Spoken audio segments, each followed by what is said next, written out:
So we've been talking lately about what we call a 5D map, which is five different dimensions of our inner life and how they are interconnected and how this tool can be really helpful to better understand what's going on under the surface, what's happening. And all of these dimensions are interconnected, and definitely listen to the first teaching if you haven't, that kind of does a deep dive explaining all the five dimensions. And we've been taking one dimension at a time in this series. And so we spent two sessions talking about thoughts and doing a really deep dive. Today, we're going to transition to emotions. So just a very quick reminder of the five dimensions and how they're connected. We begin with the will, which is the command center. This is where our agency is. This is where we make decisions, and they're normally binary. It's either yes or no. And this is where we make decisions. And then our mind is comprised of both thoughts and emotions, and those are intertwined. And we're going to talk more about that today and the relationship between thoughts and emotions. But these take place within the mind, what we will call the dimension of the mind. And then there's the body, and this is where our five senses are. This is where our physical being is. This is where our habits are normally housed, is in our body. The things that we do habitually are with our body. Our nervous system is also located within our body and has a direct connection with our emotions that we're going to explore today. And then there's the social aspect of who we are, which is comprised of both our environment or our culture and our attachments, our relationships. And then the fifth dimension is our soul. And our soul is taking all of the other four, and as a collective, this is self. This is also where our values lie. Our values are housed at the soul level. Uh, the soul is meant to be integrated. And all of this is meant to be submitted to our higher power, in relation to our higher power. And so when a properly ordered life is functioning, it goes in this order. Our soul, our values are submitted to our higher power, and our will is submitted to our values, and our will governs our mind, our body, and our social life. That's a properly ordered life. That's healthy, that's whole, that's integrated, that's how we were designed to function. When anything else becomes the shepherd of our life besides our higher power, a false shepherd, a false center, a false God in our life, it brings disorder, it brings sin, it brings destruction. It's disintegration, it's not integration. When anything is governing our life besides our will, then that is also disorder. That is something else has become the governor, the driver of our life, and we're in misalignment. And it's going to lead to unhealth. It's going to lead to destruction. It's going to impact our relationships. The thing is, all five dimensions are interconnected. It is systemic. So a change in one dimension impacts all the others. So none of these exist in a vacuum. They all are interrelated, interconnected, and a change in one part of the system changes the entire system. And so that's what we've been talking about. And today we're going to focus on emotions. And we're going to see how do emotions interact with all the other dimensions. And so let's begin with emotions, and let's realize, first of all, in the mind, how does it relate to the mind? So when it comes to our emotions, they are housed, they are contained, they live within our mind, and they are interwoven with our thoughts. Most of the time, if you have an emotion, there are connected thoughts to it. Conversely, when you have thoughts, there are, most of the time, emotions that are interwoven with those thoughts. And these have a symbiotic relationship where they are usually correlated and connected. So if we have a thought, there's usually some kind of emotion attached to that. If we have emotions, there's usually some thoughts. And so these are intricately linked. But what I want you to understand is what normally comes first between these two or emotions. Emotions are pre-verbal, meaning we experienced emotions even in our infancy and as a toddler. We experienced emotions before we could verbalize what they were. So emotions often show up before cognition or awareness of the emotion happens. So they are pre-verbal. They arise often first.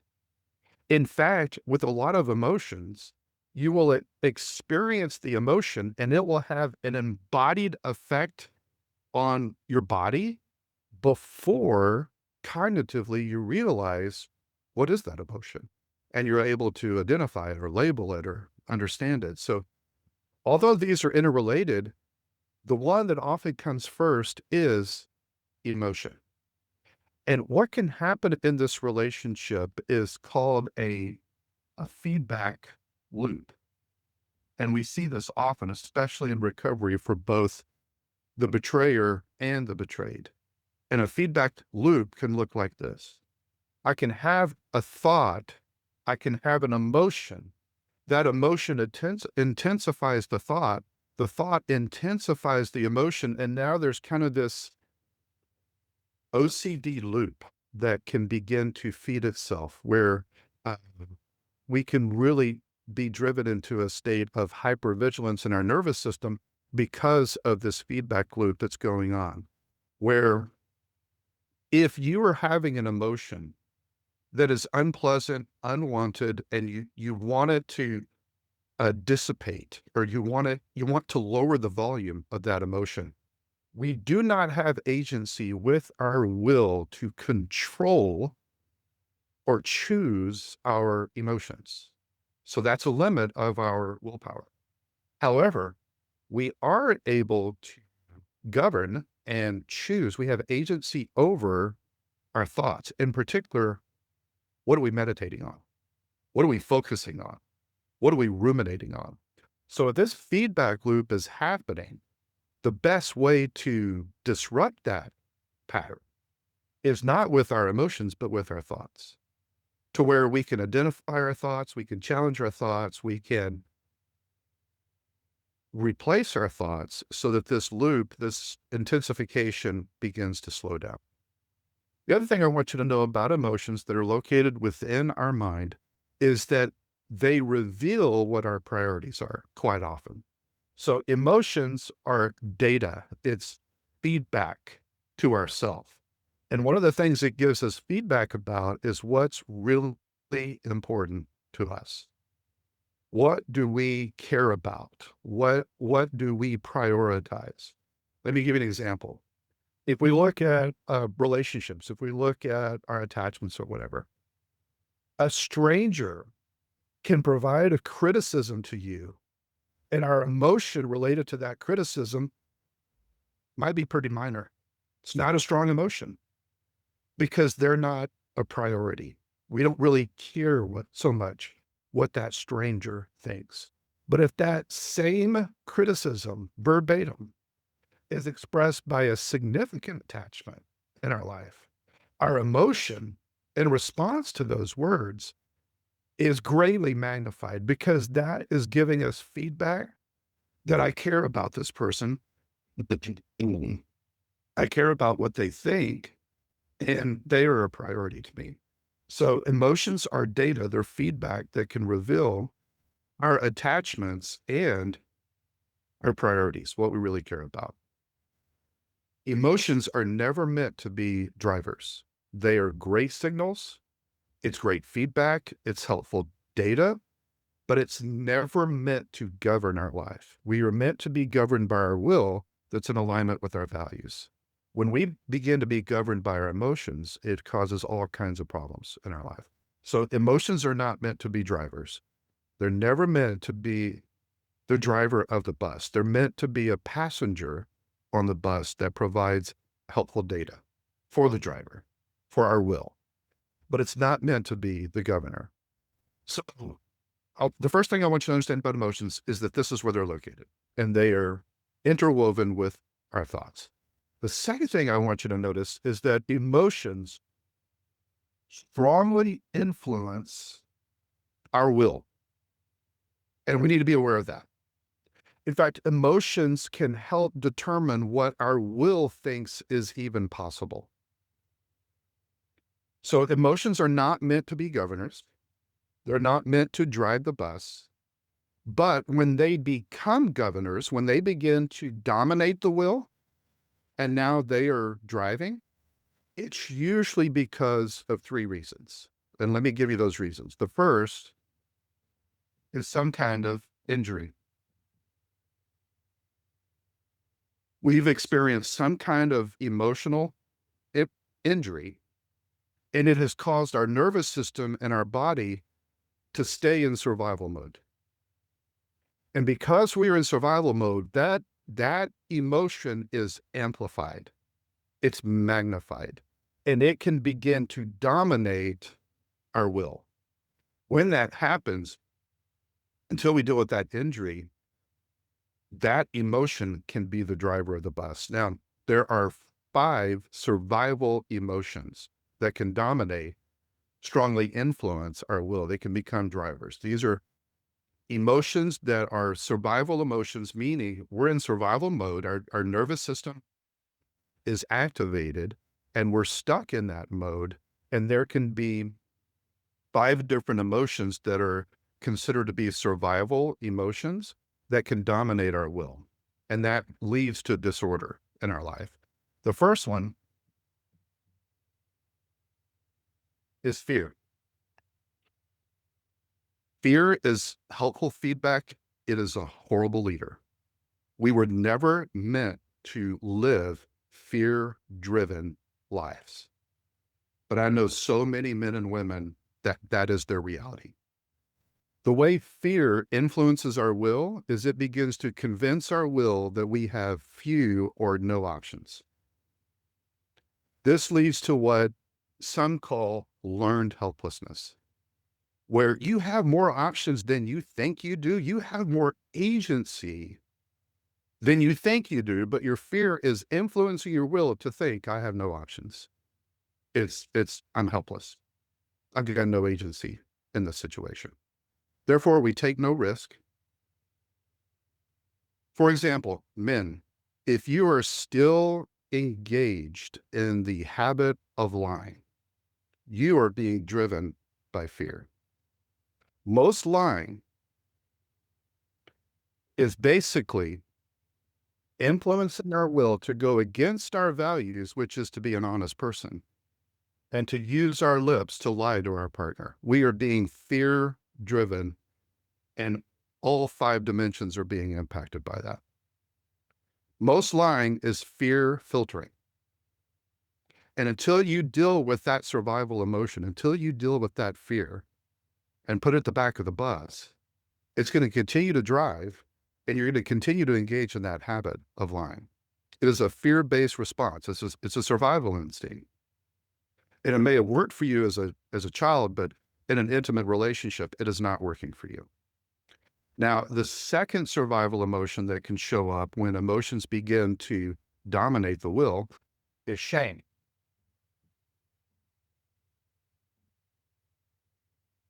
And men and women experience shame when it comes to betrayal for different reasons, but the same emotion. When we are experiencing shame, and it is a survival emotion, it's a chronic state of being, it collapses our will. It handicaps our agency. We begin to say things like, I don't deserve a choice. I don't deserve a voice or a vote. And shame will lead our will to tell our body to withdraw, physically to withdraw from attachments, to withdraw from others. And it leads us to begin to fragment and to begin to go into hiding in different parts of ourselves. Shame will cause us to collapse, and the will think that there is no agency. Another survival emotion that comes from injury and gets stuck in us and begins to drive the bus is anger. And when we are experiencing anger and it's no longer feedback, but it is dominating our will, it will influence our will to mobilize our body to take action right now. What anger tells the will is that something must change and it's going to change right now. And so as a result, with our body, we become aggressive. With our will, we try to control every variable possible. We become control freaks. And in our relationships, when anger is the driver, we begin to perceive our attachments as the enemy and they're out to get me. And so anger's not meant to drive the bus. You were never meant to live a life that is driven by fear, shame, or anger. That is disorder. That is living a reactive life instead of a responsive life.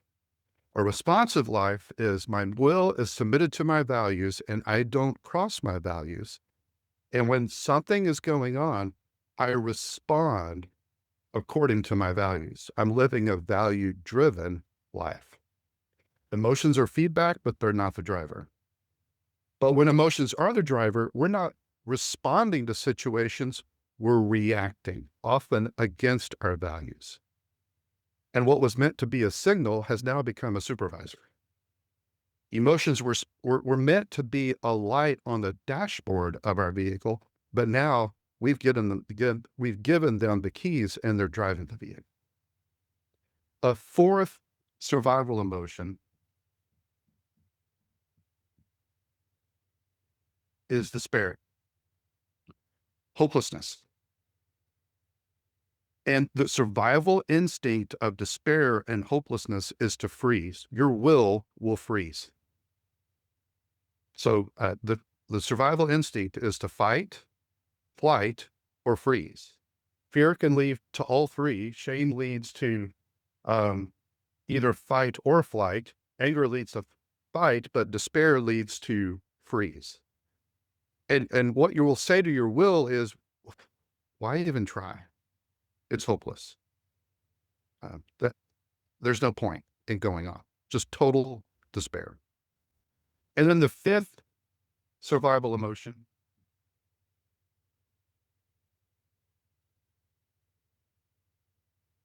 is disgust, especially moral disgust. This is where an attachment in my life has done such a painful injury to me that I am disgusted by them. They have tainted me. And I begin to feel not just disgust, but I begin to feel contempt towards that attachment. And I feel justified to hurt them and I feel justified to withdraw from them because I am disgusted. And that is a survival instinct. Someone who is operating in disgust is someone whose nervous system is on fire and they are stuck. So when there's an injury, that can lead to one of these emotions governing our will. That's the big idea. The second reason that sometimes our emotions can become dominant over our will is because of what I'm just going to call immaturity. Immaturity. A lot of men fall into this category. And this is how it looks. The man box told them emotions are not masculine. Those are feminine traits. A real man doesn't feel emotions. A real man swallows emotions. A real man only has one legitimate male emotion, and that is anger. You don't have to turn in your man card with anger. Dudes are supposed to be angry. And in fact, anger and aggression is how you win. A real man should be angry and aggressive.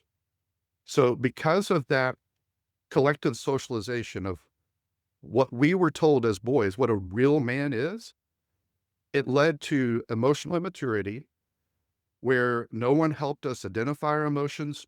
No one helped us name our emotions. We didn't know how to integrate our emotions. We didn't know how to express our emotions. We didn't know how to regulate our emotions within our body. We were emotionally illiterate and immature and we suppress our emotions. We bury them. What happens when you bury an emotion? It gets bigger. It grows. And now, for those who are immature, the emotions become the loudest voice in their system. And they think that they don't have emotions, which is not true. That's a myth.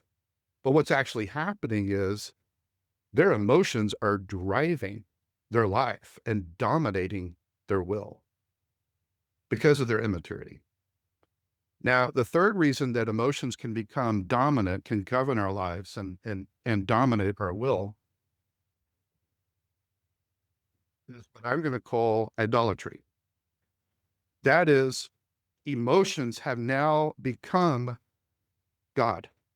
They become the false shepherd of our life, the false center of our life. And we are now living emotionally driven lives. We submit to our emotions.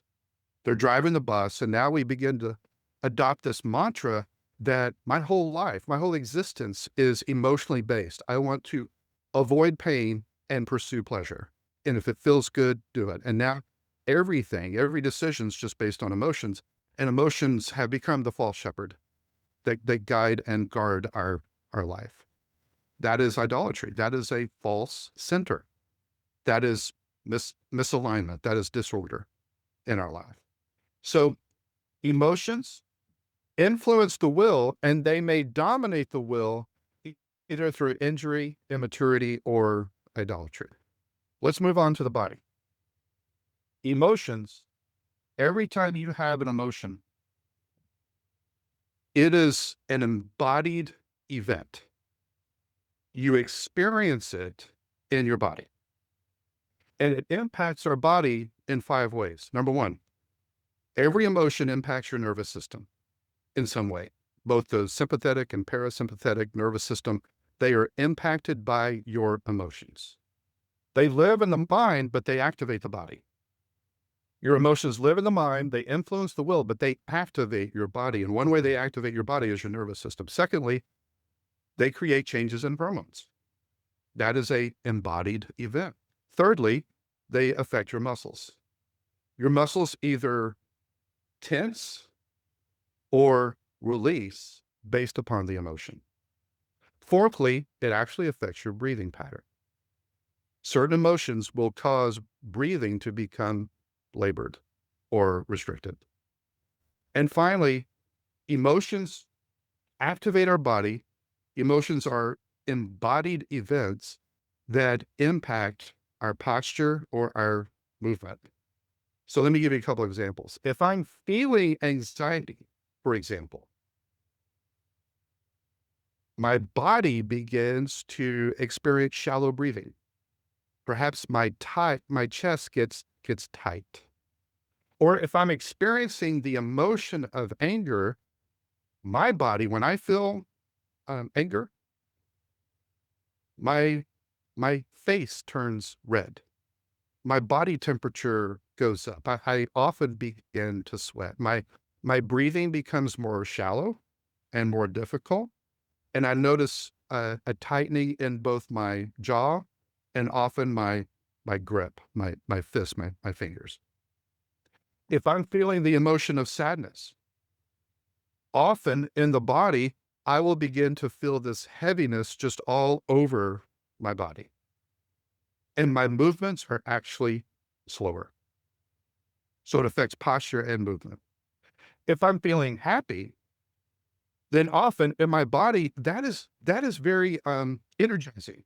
And I feel this renewed energy in my body, and my posture is open, and I have a more open physicality because options are exciting and there's hope, and I feel happiness and I feel energized. But if I feel shame, that emotion often leads the body physically to just collapse on itself. You can look at a dog or a human and you can tell if they're experiencing shame. They begin to withdraw and they begin to just lower everything. They just begin to collapse on themselves.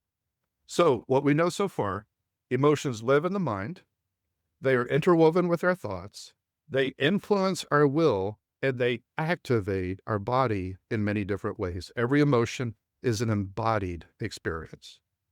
What about relationships? Emotions shape our relationships. Emotions, when I experience an emotion, I experience three different relational signals. Either, first one, attach. Second, detach. And finally, attack. Attack. So my emotions send signals, relational signals to these relationships in my life that are either telling me I need to attach to this person, I need to detach from this person, which is what we call avoidance, or I need to attack this person. So if I'm feeling love, I'm more likely to attach. If I'm feeling trust, if I'm feeling safety, I'm more likely to attach to this person. Or if I'm afraid that this person is about to abandon me, that signal, that emotional signal is I need to strengthen my attachment. I need to lean in. However, if I'm feeling the emotion of fear, often that will lead me to detach and avoid out of fear.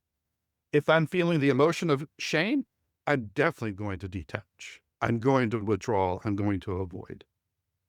I'm going to isolate and constrict in myself. If I'm feeling emotionally just overwhelmed, that can often lead me to detach from all my relationships. If I'm afraid that you're about to reject me, then I may try to preempt that rejection as a safety defense mechanism by detaching, by avoiding. So emotions send relational signals to the attachments in our life, telling us either to attach, detach, or the third one is attack. If I feel anger towards you, the relational signal is I need to attack. If I feel threatened by you, I may defend myself by attacking. If I feel humiliated, I may try to level us by bringing you down one level by attacking you. Or if I feel you have done something that is horribly unjust, unfair, cruel to me, then I may respond with a signal of that emotion to attack. So emotions are intertwined with our thoughts. They live in our body. They influence our will. They activate our body and they shape our relationships through signals. Those three signals. Finally, how does it affect our soul?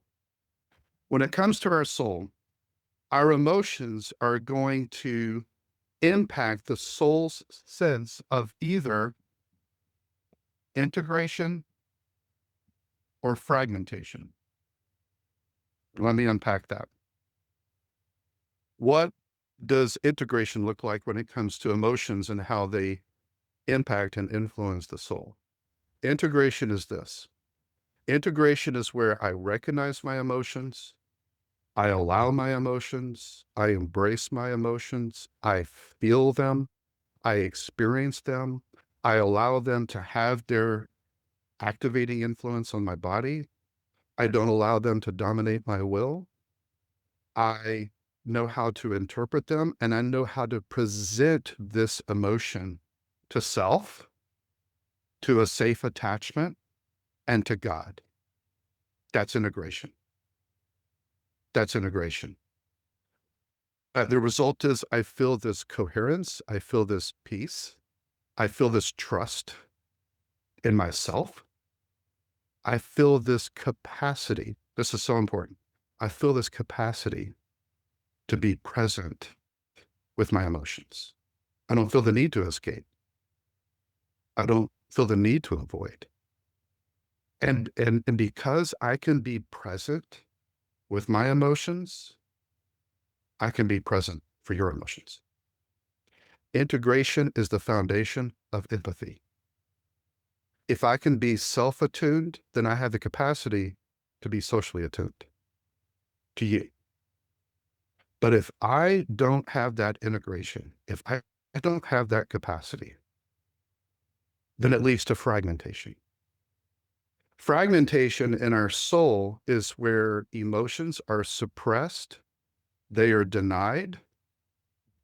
Maybe we even feel shame for having emotions. The real men don't do that. And we suppress and we bury and we avoid and we escape. And it leads to this split, this fragmentation, where we're no longer aware of our emotions, nor do they provide meaning for us, but often they become the governors of our life, dominating our will, leading us to do things against our values. Because we're no longer value driven, we're emotionally driven. Because when you suppress, deny, hide, escape, all of that, and you bury those emotions, they just grow. And they move from the back of the bus to the driver's seat, and we don't even know it. So when we're living fragmented lives, there's parts of ourself that go into hiding. We may even have this internal conflict inside where I'm feeling this, but I'm not supposed to feel it. So I feel this tension about the emotion. That's called meta emotion. It's emotions about our emotions. And we may feel rejection or shame for even having this emotion. And I want to avoid it. I don't want to deal with it. And now we are disconnected from self. We are disconnected from others. We are disconnected from God because we've divided our inner life. So we already stated emotions are not meant to govern our life, but they're also not meant to be ignored. And when you ignore them, it's to your own detriment and to the detriment of anyone attached to you. Is that not what addiction is? And think about it. Addiction is a fragmentation. Addiction is the inability to deal with emotions, and instead we escape, we avoid, we numb. We use our body to deliver a chemical cocktail through acting out that anesthetizes and numbs our emotions. So when we have a present, unpleasant emotion, we can escape, we can numb, we can provide self-anesthesia through acting out with our body, going against our values, because we don't know how to deal with the emotions. Or we can act out not to just numb emotions, but to feel certain emotions, specifically power or to feel desired. And it's not real, it's artificial, it's pseudo power, and it's not real desire. But when we want to experience those feelings, we found a way to conjure up an artificial expression of those, where we feel like we're in power or we feel like we're desired, but it's all fake and none of it's real. And that's why it doesn't meet our needs. And so in our addiction, we had a secret sexual basement where we would go often anytime we couldn't handle the emotional landscape that was happening in our life. So to avoid or escape or to feel certain emotions, we would go down into the basement. Now that we're sober, now that the secret basement has been exposed, we're sexually sober, but emotionally, we're no different. We still are living life as if we're in active addiction. And so the betrayed partner will often say things like, your recovery is not real. And we're like, but I've been sober for a year. How could you sing that? I go to these meetings and I do this work and I've got CSAT and I finished the 12 steps. And what she's saying is she has not seen a change in integration. You're still living a hidden life. You're still down in the basement. You're not acting out, but you're hiding. You haven't restored your presence upstairs. So she still doesn't feel like you're there. If you think about her core wounds from the betrayal,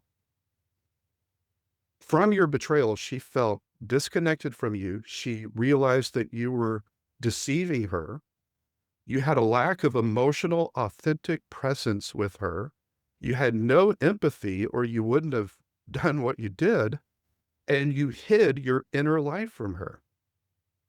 And maybe you're sober now, but you're still disconnected, and you're still hiding your inner life, and you still lack emotional, authentic presence, and you still don't have or express empathy. Or maybe it's cognitive, but it's not emotional. And her conclusion is, yes, you may be sober, but you're still not safe because you're still not present. And so sobriety is not just that we stop acting out sexually. It's that we relocate. We go from the basement emotionally, and we live integrated lives upstairs, where integration is where we take that which is happening internally and we externalize it to our partners. We don't go into hiding. We don't fragment. We don't compartmentalize. We don't suppress, but we practice radical, authentic transparency with her. So if you're sober today, but you're still cut off from your own emotional world, and you don't feel her pain, and when you respond to her, it's cognitively, but it's not relationally. You offer explanations, but you don't offer empathy. Her reality is you're still downstairs. You're still in the basement. You're still not with me. And her trauma is healed by presence, by authentic, attuned, safe, empathic presence. And if the addict cannot stay with her during her grief, if he cannot handle her anger, if he can't hold space for her without going into defensiveness or collapsing on himself in shame or avoiding her, if he can't be present for his own emotions, how can he be present for her emotions? So she still feels emotionally alone. And that reactivates her original injury. The pain that she's experiencing is not just from D-Day, it's from today, because she still feels like she's facing it alone. So as addicts, if we don't share our struggles with our partner, if we don't transparently talk about our temptations, if we don't openly present our emotions to her when she asks for it and when she's ready to receive it, if we're not presenting our emotions to anybody in our life, to self, to safe attachments, to God, or to partners when they want to receive it, but we're still living secret lives, fragmentation is the issue. It is the issue. Empathy is the marker of real recovery for our partners. Well, what do you do about that? How do we integrate? How do we become self-attuned so that we can become socially attuned? That's what we'll cover next time. How's that for a cliffhanger?